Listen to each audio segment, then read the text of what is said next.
하나님의 말씀 마태복음 5장 1절부터입니다.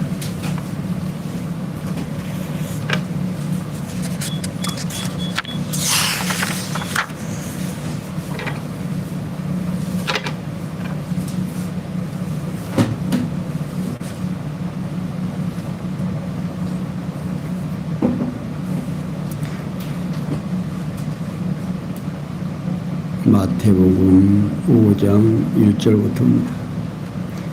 예수께서 우리를 보시고 산에 올라가 앉으시니 제자들이 나온지라 입을 열어 가르쳐 가라사대 심령이 가난한 자는 복이 있나니 천국이 저희 것이며 애통하는 자는 복이 있나니 저희가 위로를 받을 것이며 온유한 자는 복이 있나니 저희가 땅을 기업으로 받을 것이며 의에 줄이고 목마른 자는 복이 있나니 저희가 배부를 것이며 긍휼히 여기는 자는 복이 있나니 저희가 긍휼히 여김을 받을 것이며 마음이 정결한 자는 복이 있나니 저희가 하나님을 볼 것이요 화평케 하는 자는 복이 있나니 저희가 하나님의 아들이라 일컬음을 받을 것이며 의를 위하여 핍박을 받는 자는 복이 있나니 천국이 저희 것임이라.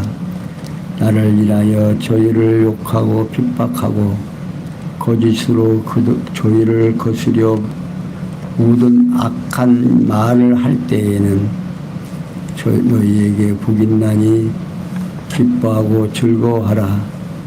하늘에서 너희의 상이 큼이라. 너희 전에 있던 선지자들을 이같이 핍박하였느니라. 아멘.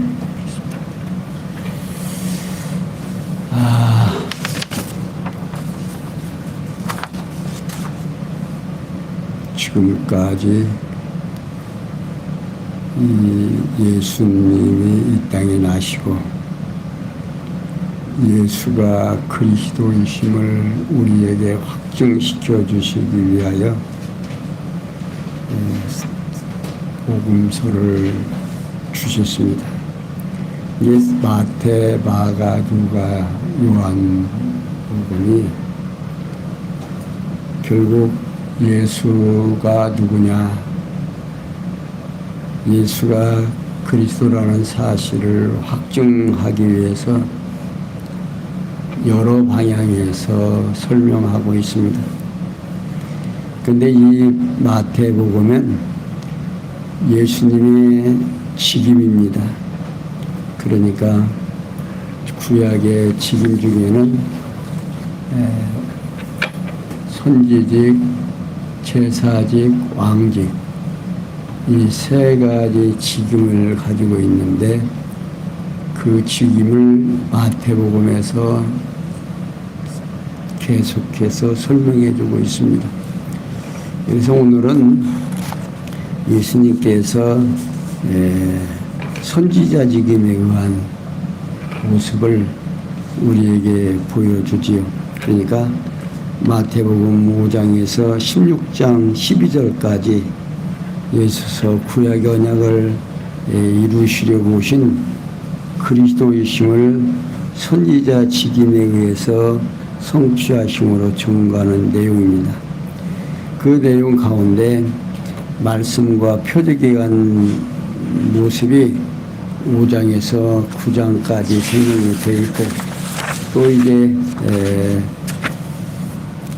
5장에서 7장까지는 말씀 가르침에 의한 성취의 모습을 볼 수 있습니다. 그래서 오늘 여러분들에게 들려드릴 내용은 선지자의 글을 가르침으로 증거하시는 모습을 생각해 보려고 합니다. 그러니까 마태복음 5장 1절에서 20절까지 예수께서 구약의 언약을 성취하려 오신 그리스도이심을 선지자의 글을 가르침으로 증거하시는 내용입니다. 그 내용 가운데 5장 1절에서 12절은 산에 올라가 복이 있는 자의 태도와 결과에 대하여 가르쳐 주시고요. 13절에서 16절은 제자들이 세상의 소금과 빛된 사명에 대하여 가르쳐 주시고 17절에서 20절은 율법과 선지자들을 온전케 하려 오셨다는 사실로 우리에게 증거해 주고 계십니다. 그래서 예수님께서는 자신이 구약의 언약을 이루시려고 오신 그리스도이심을 선지자의 글을 가르침으로 증거합니다. 자, 그러면 사실이 그런지 지금 한번 본문을 통해서 1절에서 12절까지 분독해 드리는데 산에 올라가 복 있는 자의 상태와 결과에 대하여 가르쳐 주십니다. 그러니까 복 있는 자, 그러니까 오늘 말씀을 통해서 우리 성도님들이 복 있는 자는 어떤 자들인가 하는 것을 생각해 보면 되겠습니다. 1절에서 2절에 보면 예수님께서 산에 올라 앉으셔서 입을 열어 제자들을 가르치셨다는 사실에 대하여 증거하신 내용인데요. 마태는 예수께서 무리를 보시고 산에 올라 앉으시니 제자들이 나온지라 라고 증거하고 있습니다. 여기서 산에 올라가 앉으시니라는 내용은 예수님께서 천국 복음을 전파하신 장소가 취하신 자세에 대한 증거입니다. 이는 일찍이 이사야 선지자가 아름다운 소식을 시온에 전하는 자여 너는 높은 산에 오르사 이사야 40장 9절에서 예언하신 말씀대로 그 내용을 성취해 주신 사실에 대하여 지금 증거하고 있는 겁니다. 그리고 이어서 입을 열어 가르쳐 가라사대라고 증거하고 있어요. 이 역시 일찍이 시편에서 내가 입을 열고 비유를 베풀어서 옛 비밀한 말을 발표하리니 시편 78편 2절에서 예언한 말씀대로 사실에 대한 증거를 하고 있습니다. 곧 구약에 예언된 말씀대로 순행하여 성취하신 예수님께서 곧 그리스도라는 사실을 증거하려는 데 있다 그 말입니다. 그러니까 결국 옛 언약의 율법과 그 율법에 근거해서 선지자의 예언을 완성시키는 거죠. 그러니까 예수께서 참 선지자인 그리스도이심을 알게 하려고 산에 올라가서 앉아가지고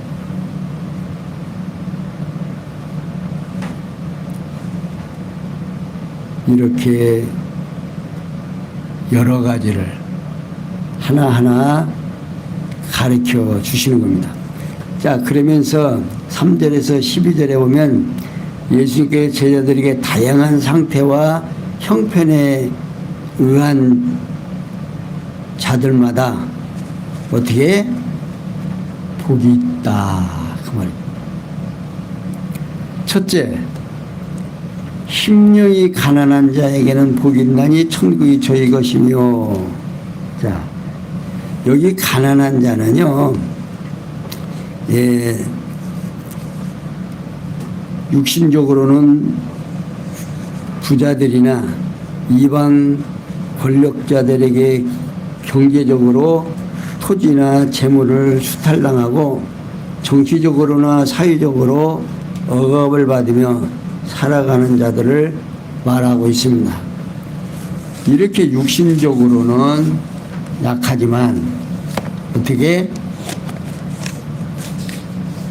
가난한 때문에 영적으로는 하나님의 의지하며 소망을 가지고 메시아를 기다린다는 자를 심령이 가난한 자라고 지칭하고 있습니다. 그러니까 구약에서 언약하신 메시아가 오면 그 모든 것 어떻게 다 감당해 주신다는 예언을 믿고 그리스도를 기다리는 거죠. 그리고 복은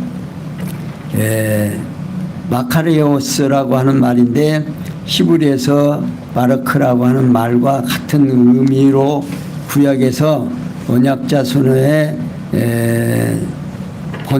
번창과 언약의 땅 정복, 나라 통치에 대한 3대 언약과 밀접한 관계가 있습니다. 곧 3대 언약의 내용이 복이, 이게 복을 주시는 방법이 3대 언약을 세운다 그 말입니다. 다시 말하면 복을 줄 것을 언약하고 그 언약을 언약대로 성취해서 복을 누리게 하는 것이다 그런 말입니다. 그러므로 복과 언약은 매우 밀접한 관계를 가지고 있습니다. 그리고 천국은 그리스도가 통치하는 나라를 말하는데 일찍이 여호와 하나님께서는 첫 아담에게 실체적인 3대 언약을 약속하시고 하나님 나라의 신령한 복을 누리게 하실 것을 언약하신 바가 있습니다.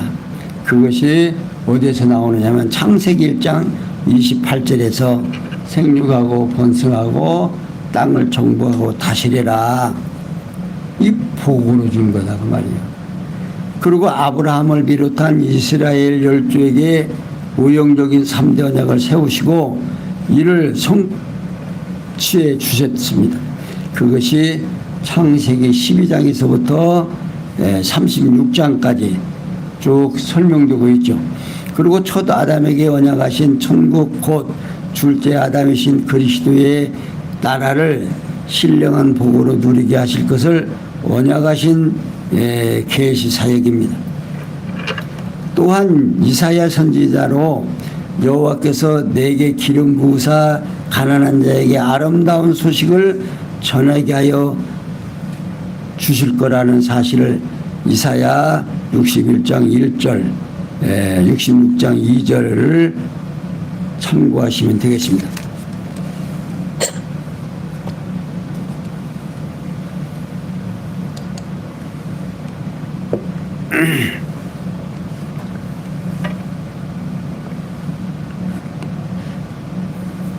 죄송합니다. 자꾸 목이 말라가지고.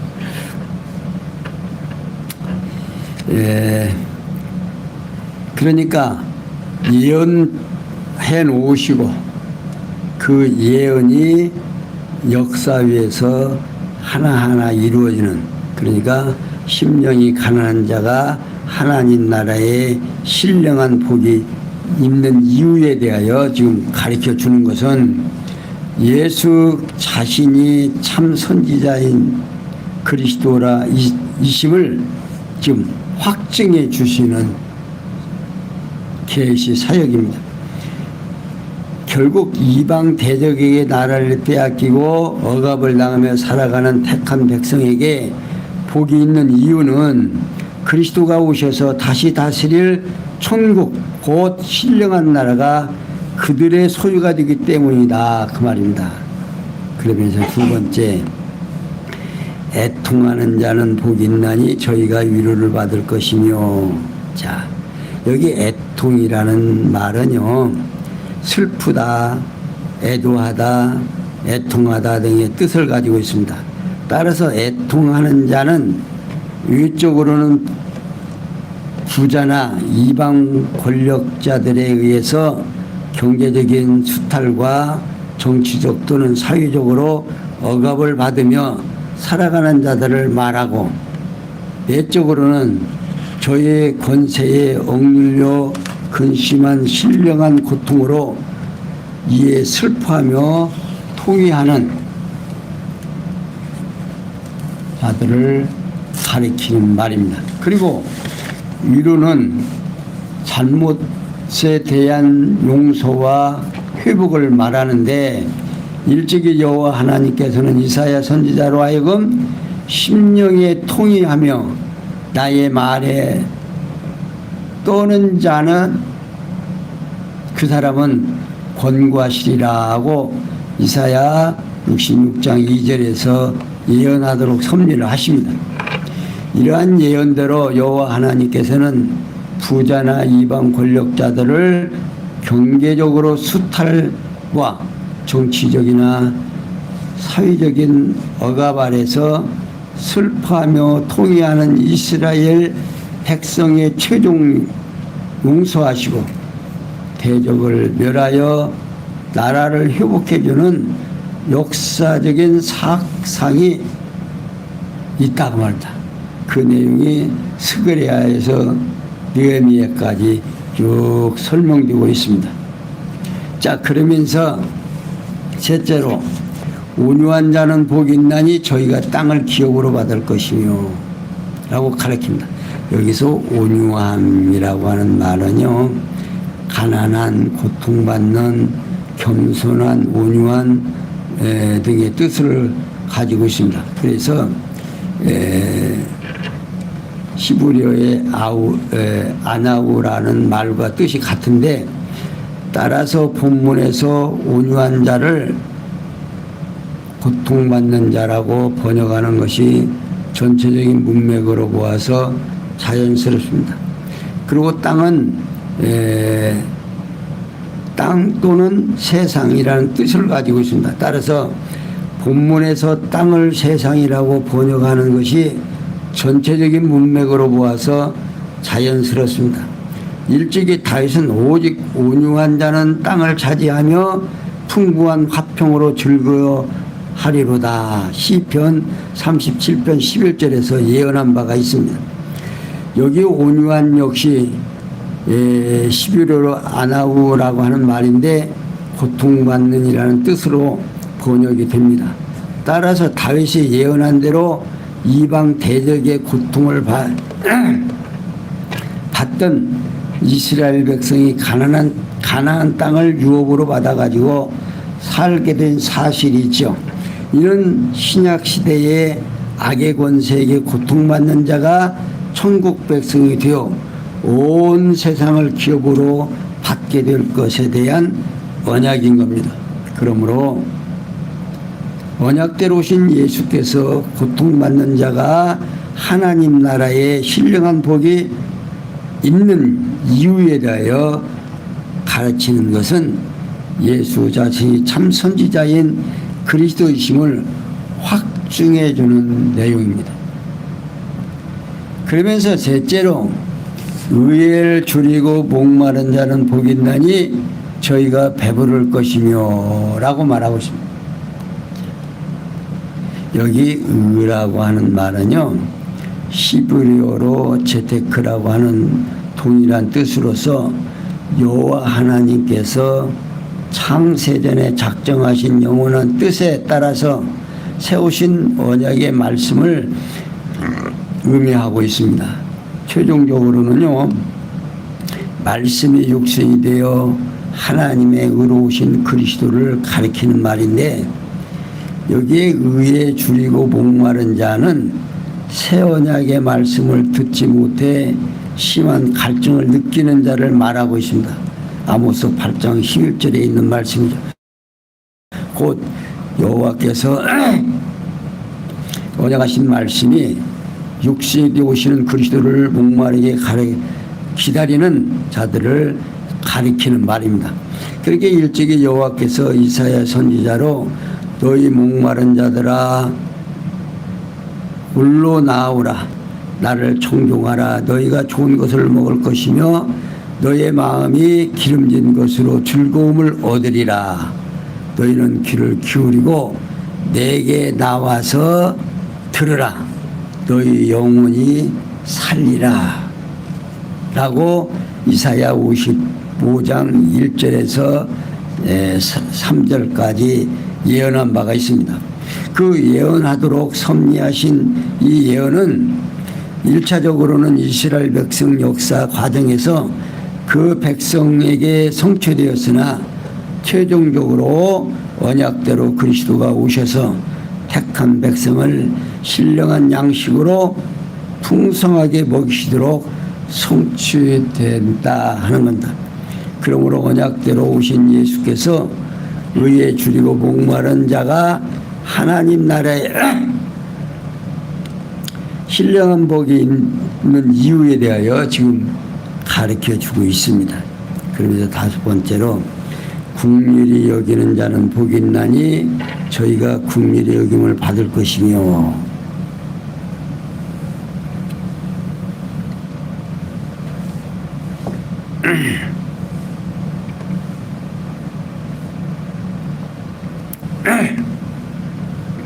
여기서 국률이라는 말은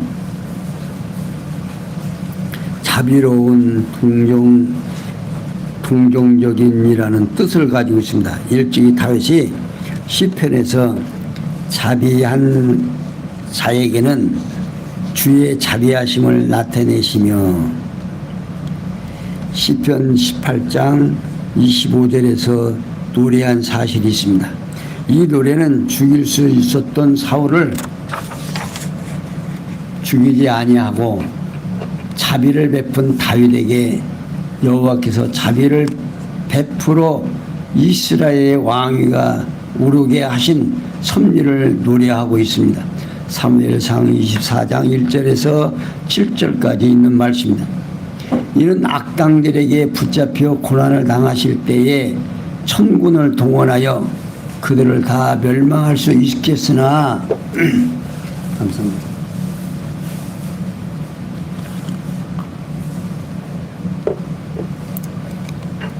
예수님께서 잡히실 때 그러죠.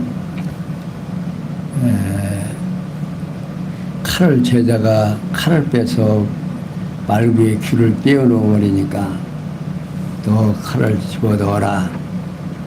내가 저 엄청난 천군을 명령하면 저들 다 쓸어버린다. 그러나 내가 그러지 않는다고. 그렇게 만류하신 예수님, 그러니까 은혜를 베푸시는 예수와 여호와 하나님께서 자비롭게 여기서 죽을 가운데서 부활하게 하심으로 만왕의 왕이 되게 하신 섭리에 대한 예언적 사건입니다. 그러므로 언약대로 오신 예수께서 궁일이 여기는 자가 하나님 나라에 신령한 복이 있는 이유에 대하여 가르치신 것은 예수 자신이 참 선지자인 그리스도이심을 확증해 주시는 계시섭니다. 그 말입니다. 그러니까 결국 악당들은 궁일이 여기실 예수 그리스도에게 접붙임을 받은 택한 백성에게 신령한 복이 있는 이유는 그들이 그리스도와 함께 하나님의 긍휼하신 은총을 받을 수 있기 때문에 라는 뜻을 가지고 있습니다. 그러니까 여섯 번째로 마음이 정결한 자는 복이 있는 저희가 하나님을 볼 것이요 라고 가르칩니다. 여기서 청결이라고 하는 말은요, 깨끗한 또는 순결한 등의 의미로서 씹으려 바르라는 말과 같은 의미를 가지고 있습니다.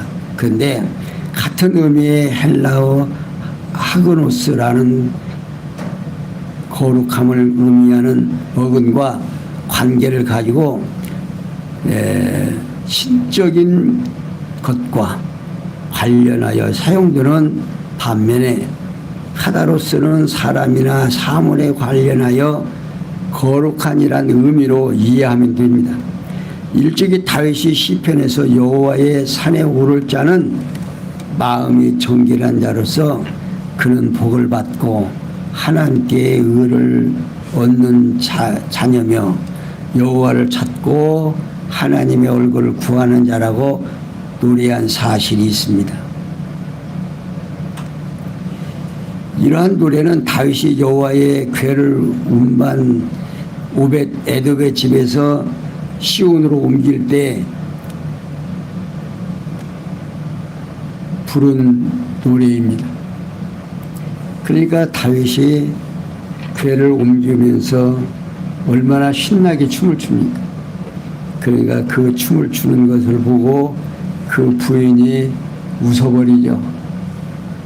그래서 그 다윗이 화가 나면서 다른 사람한테는 몰라도 부인한테는 그런 소리 듣고 싶지 않다.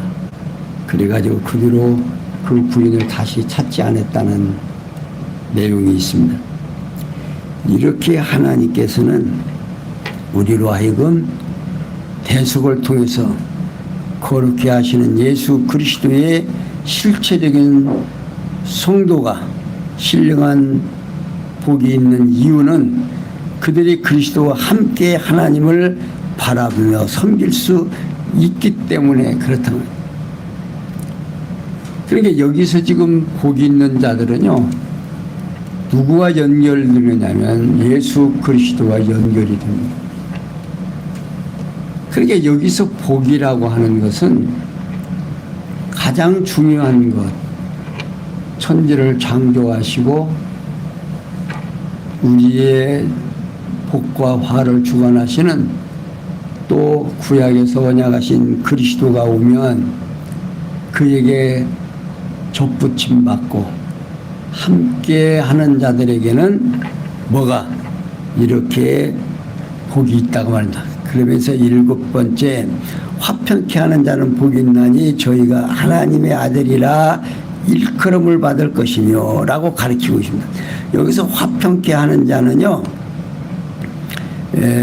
화평은 시브리오 살룸이라는 말과 같은 의미로 가지고 있습니다. 그래서 화평, 복지, 번영 등 뜻을 가지고 있습니다. 그러니까 화평케 하는 자는 여호와께서 선지자로 언약하신 화평의 복을 전하여, 사도행전 10장 36절에 있는 말씀, 그리스도 안에서 화평을 누리게 하는 자, 로마서 5장 1절에 있는 말씀에 일찍이 여호와께서는 이사야 선지자로 화평케 하는 나의 언약을 옮기지 아니하리라고 이사야 54장 10절에서 예언한 바 있습니다. 곧 여호와 하나님께서는 바벨론에 사로잡혀 갔던 이스라엘을 화목시켜 번성하도록 다스려 주셨고, 말씀하신 화평케 하는 언약의 말씀을 예언한 바가 있습니다. 이는 참 선지자신 예수께서 죄의 권세에 사로잡힌 택한 백성에게 화평의 복을 주셔서 구원해 주심으로 그리스도 안에서 평강을 누리게 하실 것에 대한 예언입니다.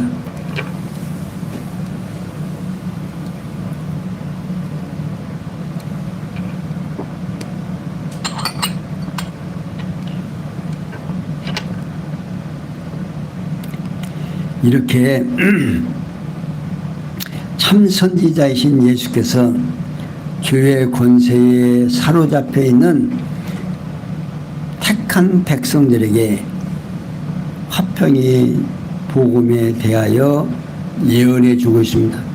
그러므로 언약대로 오신 예수께서 화평케 하는 자가 하나님 나라의 신령한 복이 있는 이유에 대하여 지금 가르쳐 주시는 거예요.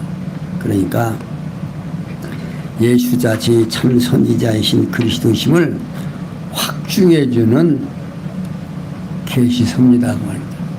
그러니까 이렇게 예수가 누구냐, 화평을 준다고 합니다. 내가 화평케 하는 것이 아니라 예수가 화평케 해주시는.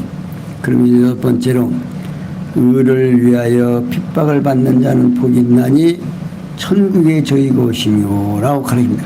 여기서 의라는 말은요, 시브리오 제테크와 동일한 뜻으로서 여호와 하나님께서 창세전에 작정하신 영원한 뜻에 따라서 세우신 언약의 말씀을 의미하고 있습니다. 최종적으로는 말씀이 육신이 되어 하나님께로 오신 그리스도를 가리키는 말입니다. 따라서 의를 위하여 핍박을 받는 자는 하나님의 의를 정하신 뜻을 따라서 출현한 예수 그리스도를 위하여 핍박을 받는 자들을 말하는데, 계속 이어서는 내용이 이를 분명히 확증해 주고 있습니다. 나를 위하여 어떻게 너희를 욕하고 핍박하고 거짓으로 너희를 거스려 모든 악한 말을 할 때에는 너희에게 복이 있나니 기뻐하고 즐거워하라. 하늘에서 너희의 상이 큼이라고 너희 전에 있던 선지자들을 이같이 핍박하였느니라고 말씀합니다. 이는 10절에 대한 구체적인 해석입니다. 앞서 핍박을 받은 이라는 내용을 너희를 욕하고 핍박하고 거짓으로 너희를 거스려 모든 악한 말을 한다는 구체적인 내용으로 설명되고 있습니다. 그러니까 천국이 저희 것임이라는 말은 기뻐하고 즐거워하라는 말입니다. 그러니까 내용으로 설명해 보면 여기 너희 전에 있던 선지자들을 이같이 핍박하였느니라는 말씀은 참 선지자인 직을 가지신 누가 그리스도가 핍박을 받아야 하는 이유를 지금 밝혀주고 있습니다. 따라서 구약시대 선지자들이 핍박을 받은 것은 참 선지자인 직임을 가지시고 그리스도가 핍박을 받으실 것에 대한 예언적 사건이다 그 말입니다. 일찍이 다윗이 시편에서 나를 핍박하는 자에게서 건지소서 시편 142편에서 2편 6편에서 기도하고 있습니다.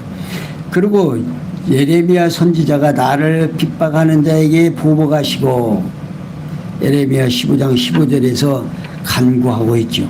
그러므로 언약대로 오신 예수께서 의를 위하여 핍박을 받는 자 하나님 나라에 신령한 복이 있는 이유에 대하여 가르치신 것은 예수님 자신이 참 선지자인 그리스도이심을 확증해 주시는 계시 사건입니다.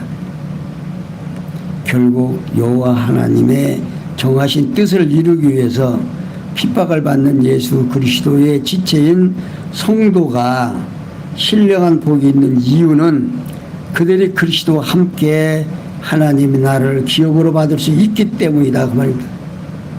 그래서 예수께서는 자신이 구약의 언약을 성취하러 오신 그리스도심을 산에 올라가 복이 있는 자의 상태와 결과에 대하여 가르쳐 주십니다. 그래서 예수께서 산에 올라 앉으셔서 입을 열어 제자들을 가르친 사실에 대한 증거를 비롯해서 제자들에게 다양한 상태와 형편에 처한 자들마다 복이 있는 이유에 대하여 가르쳐 주고 있습니다.